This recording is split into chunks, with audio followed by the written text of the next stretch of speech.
네, 실내 수영장에 갔다 왔는데 눈이 따갑거나 피부가 가려운 적이 있다면 이런 이유가 있습니다.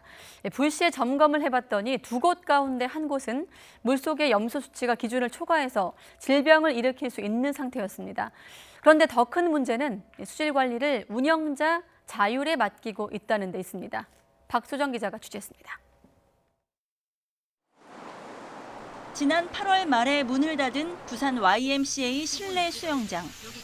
당시 벌레가 우글거리는 수질 관리는 충격적이었습니다. 이후에도 복합 쇼핑몰에 있는 실내 수영장에 다녀와 피부 질환이 생겼다는 등 소비자 불만은 꾸준히 접수되고 있습니다. 갔다 와서 그 당일날부터 엄청 가렵다고 하더라고요. 긁지 말라고 했으니까 이제 본인이 막 손바닥으로 계속 때리고 밤에 막 짜증 부리고 이불도 못 덮으니까 약 발랐으니까. 전국에 있는 실내 수영장은 1,150여 곳.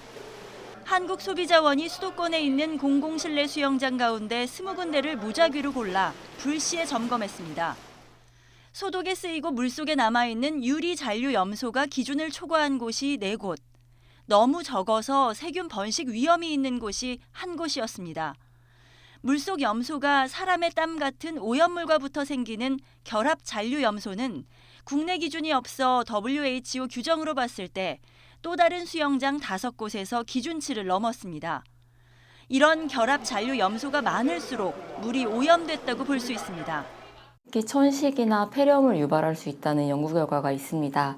또한 결막염이나 각막염 등의 안질환, 아토피성 피부염을 앓고 있는 어린이들은 증상이 더 악화될 수 있습니다.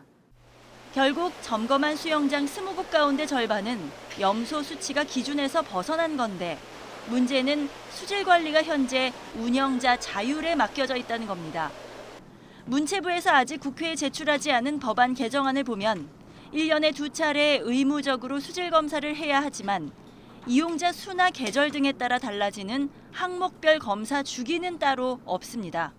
WHO나 영국, 미국 이런 선진국에서는 수영장 수질 지침 규정에 항목별 검사 주기, 또 기준 초과 시 조치 방안 등이 제시되어 있어서 우리나라도 국민 안전 확보를 위해서 이와 함께 수질 검사가 의무화되더라도 불시에 하는 것이 아니라 미리 운영자에게 통보한 뒤에야 검사하게 돼 있어 개정안도 유명무실한 게 아니냐는 지적이 나옵니다.